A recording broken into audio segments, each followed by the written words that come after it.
I'm Sam Vaknin, and I'm the author of Malignant Self-Love, Narcissism Revisited. Narcissists have a complex relationship with objects in general and with their possessions in particular. First, there is the accumulator.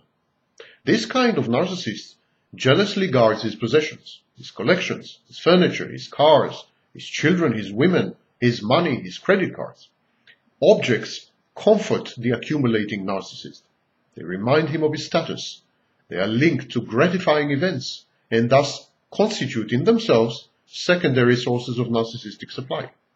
These objects attest to the narcissist's wealth, his connections, his achievements, his friendships, his conquests, and his glorious past. They are kind of trophies. No wonder the accumulator narcissist is so attached to his objects. Objects connected with failures or embarrassments have no place in his abode. They get cast out. Moreover, owning the right objects often guarantees the uninterrupted flow of narcissistic supply. A flashy car or an ostentatious house help the somatic narcissist attract sexual partners.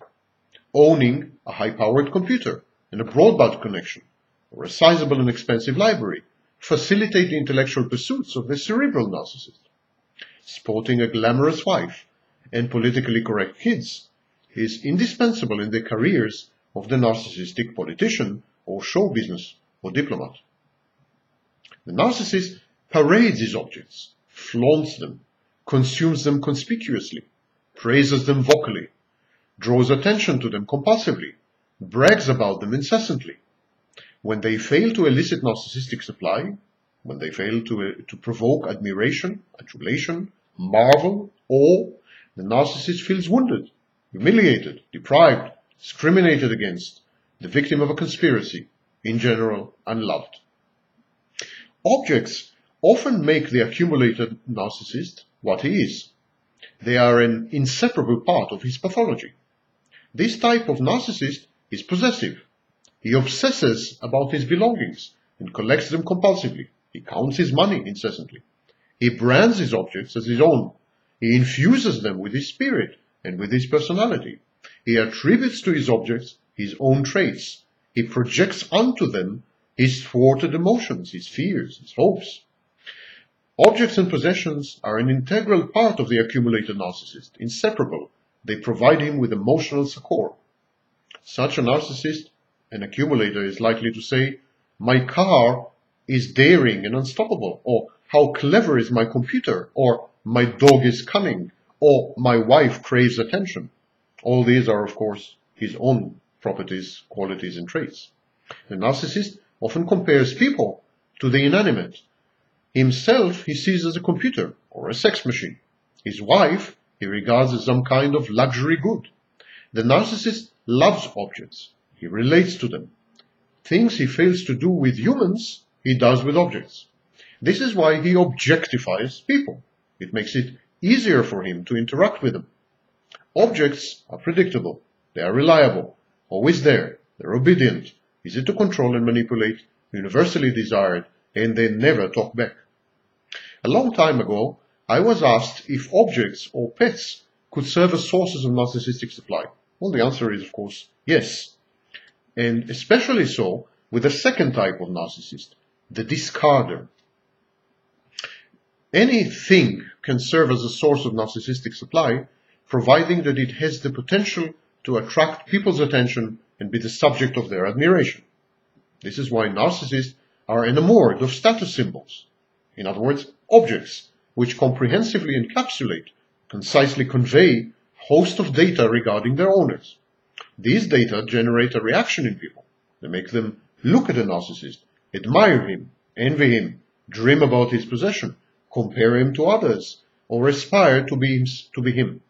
In short, these objects elicit narcissistic supply. But generally, discarder narcissists do not like souvenirs and the memories they bring. They are afraid to get emotionally attached to these objects and then get hurt if the objects are lost or stolen or expropriated or taken by creditors. Narcissists are sad people. Almost anything can depress them.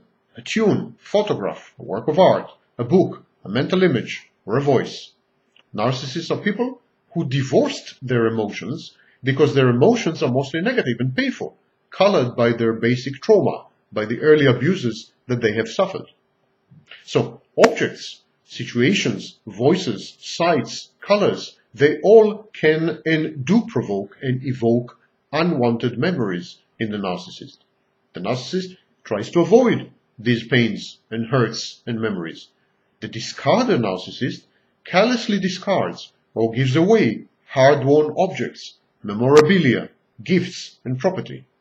This behavior sustains his sense of control and lack of vulnerability. He says, I'm not attached to anything. I'm in control. I can always give up. It also proves to him that he is unique, not like other people who are attached to their material belongings. He is above all this. He is not as base and primitive as others. Still, not all narcissists are accumulators or discarders. Accumulator narcissists take to objects and memorabilia, to voices and tunes, to sights and works of art as reminders of their past glory and of their potential future grandeur. Many narcissists collect proofs and trophies of their sexual prowess, of their dramatic talent, of their past wealth, or of their intellectual achievements.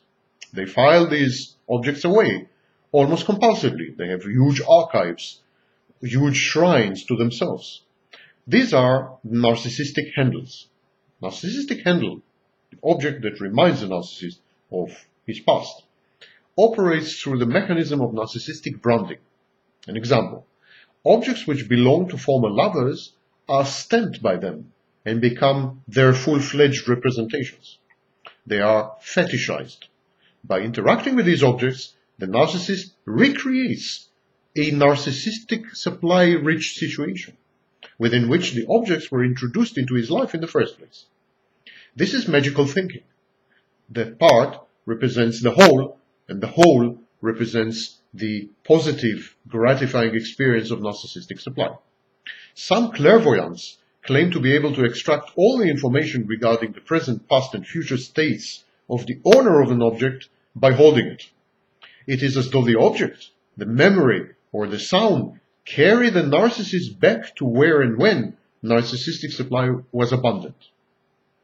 This powerful combination of branding and evidencing is what gives rise to what I call narcissistic contagion. This is the ability of the narcissist to objectify people and to anthropomorphize objects. He treats people as objects and objects as he should have treated people.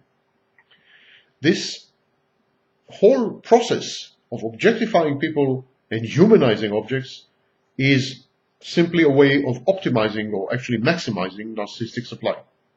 The narcissist is kind of pathogen. He transforms his human and non-human environment alike. On the one hand, he invests as much affection and emotions in an inanimate object as healthier people invest in other human beings. On the other hand, he transforms people around him to functions or objects. In their effort to satisfy the needs of the narcissist, his nearest or dearest very often neglect their own needs, wishes, preferences, and priorities. They feel that something is sick and wrong in their lives, but they are so entrapped, so much part of the narcissist's personal mythology, that they cannot cut loose. Manipulated through guilt, leveraged through fear, they are but a shadow of their former selves. They have contracted the disease. They have been infected and poisoned. They have been branded. They have become the objects of the narcissist.